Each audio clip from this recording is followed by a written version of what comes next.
All right, so far the BRX01 has been an outstanding build. I'm really shocked at how many things are quite different in this build. And if you're just joining me, welcome to RC Adventures. I'm building a 1/10 scale trail truck, and I've been doing a few build videos on this already. And if you're just coming back to the build series, welcome. Last time we installed the transmission, we had the transfer case go in, the axles went in, the suspension, everything is here. And one thing I want to say is I've been trying to find out more about this shaft right here, and it's called a reverse rotational shaft, and this is to actually help remove torque twist. So by transferring the power this way, it's removing torque twist. Same with the suspension. We're not going to see it rocking back and forth under a lot of power, right? When a lot of trail trucks take off, you can kind of see they lean to one way when they're under throttle. Well, that's called torque twist. This right here is supposed to help remove that. So I don't fully understand it yet, even though it's me and I just haven't seen this setup before. So I'm looking forward to learning more about it. Right through to the drive shafts and the high clearance plate last time. Look at this. I love these drive shafts. They're absolutely gorgeous. They look like full-size drive shafts. Into the high clearance skid plate. It looks like I'm missing a screw, but I am not. And of course the other drive shaft going up into behind the axle steering link. Guys, you're right, the HPI Venture has a behind the axle steering link as well. I forgot about that, thanks for pointing it out. But the Boom Racing setup here is just fantastic. These scale axles and this behind the axle setup for the steering looks absolutely gorgeous. And here it is from the front. Now the only thing I've noticed about these tires is that they're nice and soft, but to get the foams in there perfect so they don't look a little lopsided is a little bit of a challenge, but I'm going to have to work on that as I work on the truck itself. What am I doing today? Well, I'm looking at electronics, guys. MKS, I was lucky enough to have them send me a handful of servos. This is the X5, the HBL 550. Tons of torque on this and can take over 8 volts, if you can believe that or not. This is almost overkill for what I'm putting in, but if we're doing a very cool sport truck, why not? Hey, if the trail truck can handle a nice speedy servo, might as well put that in. Here is the Micro Servo that comes with the kit. This is for the 2-stage transmission. Right here, guys, this is a repurposed RX4 I'm going to use. This is the waterproof ESC from Tekin.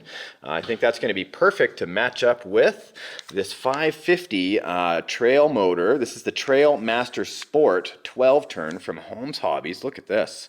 This is not a rebuildable motor. Look, I got a drive pin stuck to the magnet on the inside, that powerful. Anybody who's anybody in the rock crawling and trail world definitely needs to try out a Holmes Hobby motor. They have been in the industry for a very long time. This is going to be absolutely my first Holmes Hobby motor, guys, so I'm very looking forward to trying this out. And big shout out to Holmes Hobbies for sending this out for us to try on the show. Thank you very much.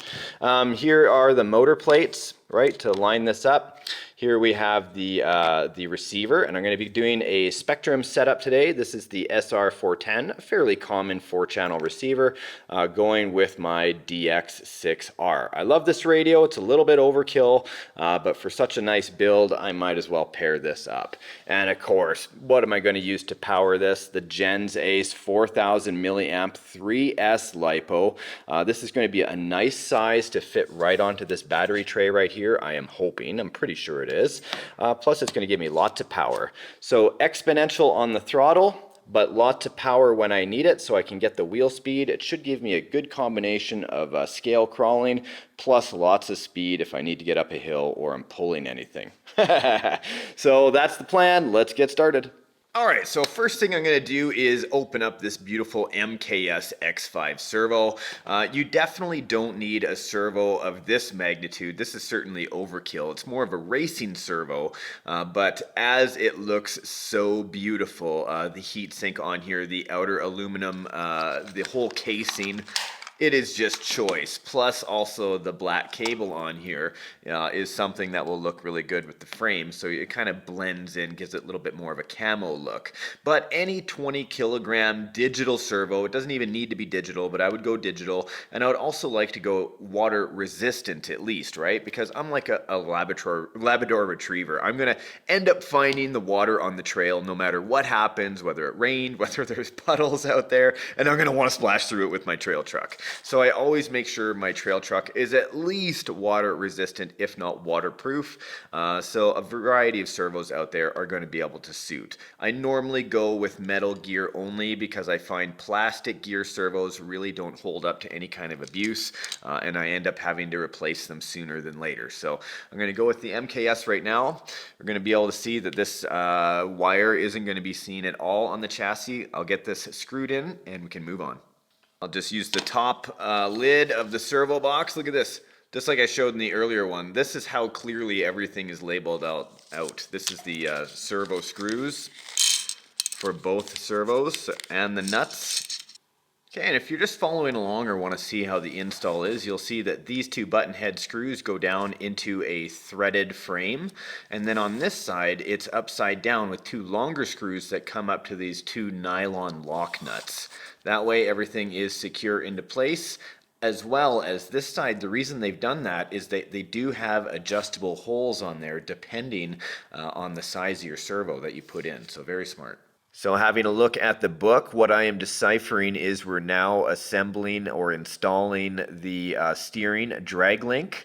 What I love about these instructions, they're so well thought out, like it really does flow well. All of these pieces are full size, as well as they're putting in measurements for you to see exactly how long the pieces are to make the links. So this is the steering link, should be 27 millimeters right in the middle, and it perfectly is, as well as the gear shifter down here for the transmission servo. This is the shifting arm. So you can see 114.3 millimeters from open eye to open eye, as well as a ruler right there. So right on, really easy to understand, and I'm going to install the steering link right now. Another very cool thing I'd like to point out is I just installed the Boom Racing aluminum steering horn. This is one of the accessories that comes with this kit.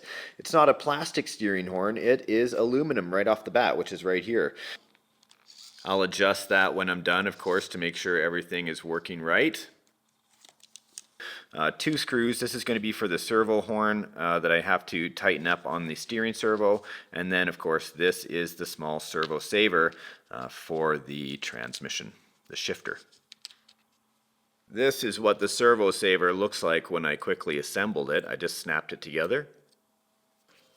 And the tiniest little Phillips screw into the aluminum servo saver for the shifting arm like this.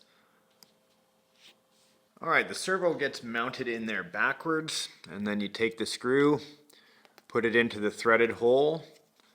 So this is a nice close-up view of the shifting arm right here for the transmission. Over here, and right here is the servo for shifting. Now this arm is actually quite far away. Here is the shifting arm with that servo saver on it. And this would be in first gear right now, and if I push that in, I believe that's second gear. Or what does the book say on there? Yeah, second gear, that's exactly it. All right, here is that beautiful Holmes Hobbies motor, all hooked up to the front motor plate. This is a 12-tooth, 32-pitch pinion, which means they're running 32-pitch gears, which means it's a lot harder to strip out than the 48-pitch. This is something we've been using, for example, in the Black Widow, the other scale truck I have, for the longest time because of the strength. The other thing I like seeing here is the easy pinion adjustment for how this bolts up to the transmission. It's very scale. I love how it bolts up. But if you have a different size tooth, you basically undo the side plate, the side screws, and slide the plate up flush with the number that corresponds with the tooth of pinion you're using. Then you cinch it up on either side, and then you bolt it to the front. Like here's the transmission right here. Right here, right? This is a nice unique transmission. I'm going to take this, drop it down into the front. I'm going to move the motor tab obviously out of the way. When this is here, there's 4 bolts. 1, 2, and then on the other side. So you actually get to bolt up your motor right to the transmission. So how cool is that?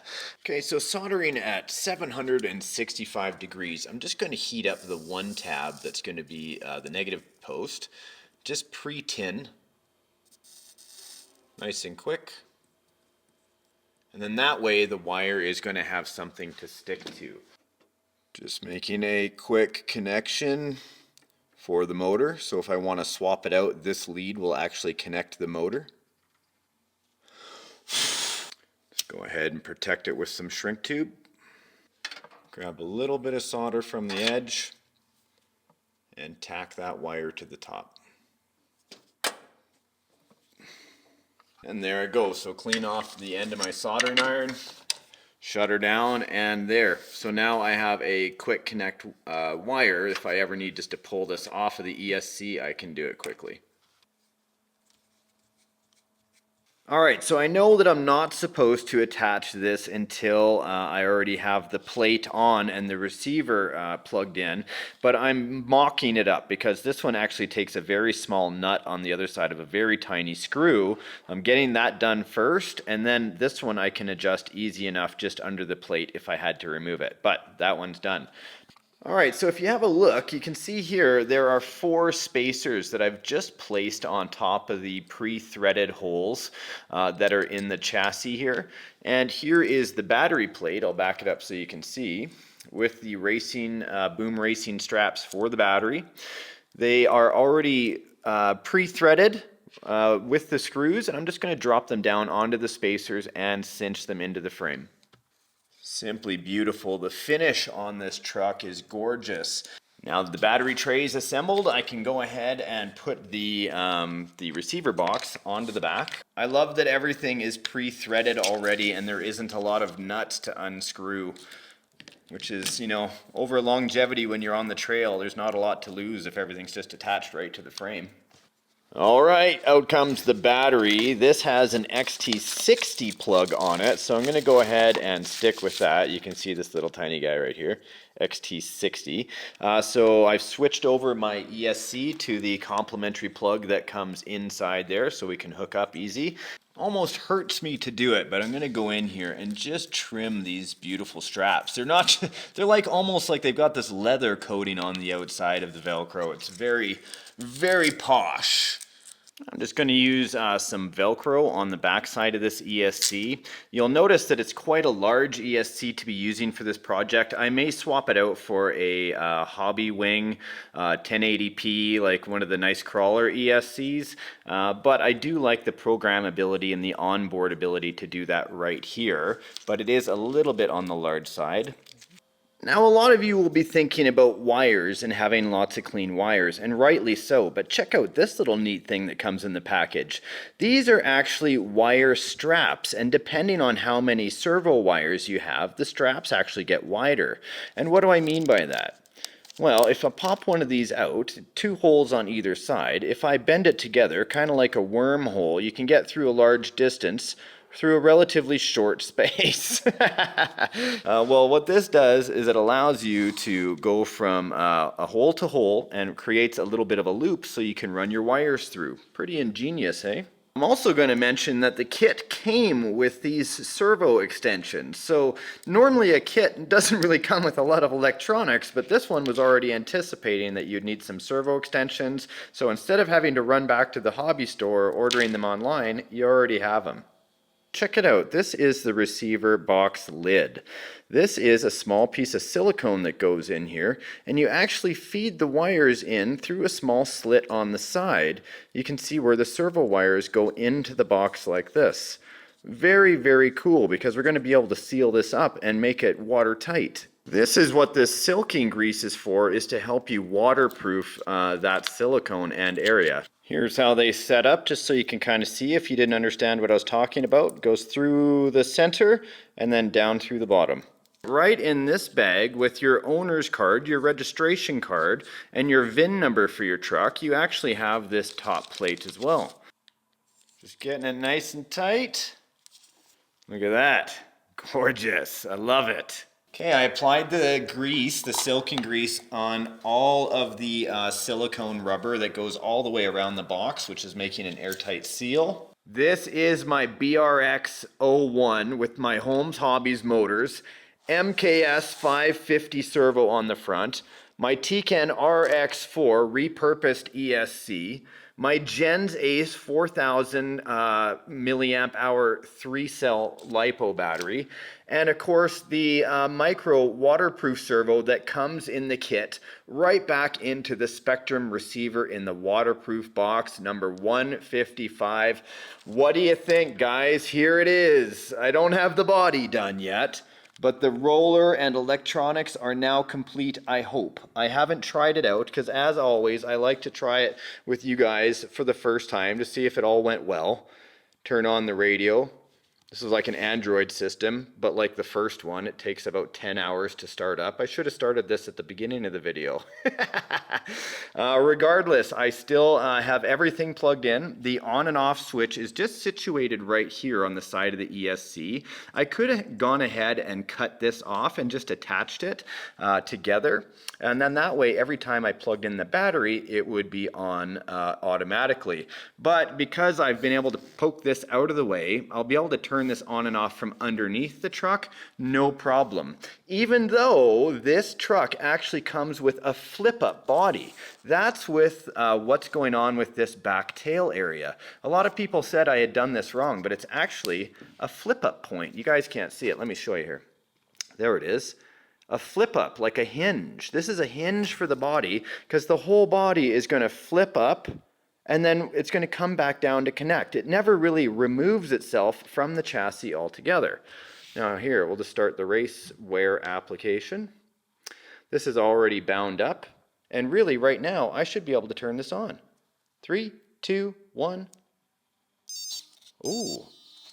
Oh, wigging out a little bit on the steering servo. This is why I didn't do up that steering horn, so I can let that go. Yeah, it's done right though. And it looks like if I push forward, it looks like it's going to go. Oh, so smooth and nice. Okay, let me fix that steering horn. All I have to do, here I'll turn it off. Turn this upside down, and then I'm going to adjust the position of the steering horn. I'll undo this screw, pop it off, and then center it, and then pop it back down. There it is, guys. Check it out.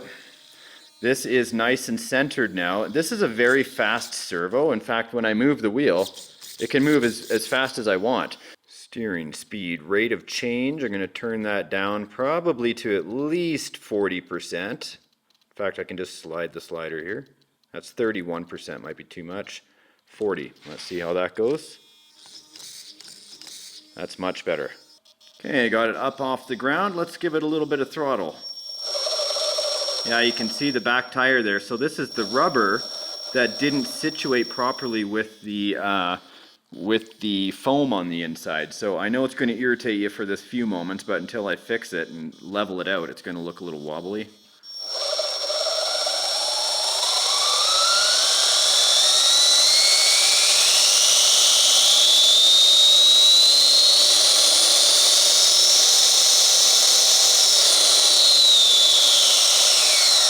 That is some insane speed out of that Holmes Hobby motor, guys.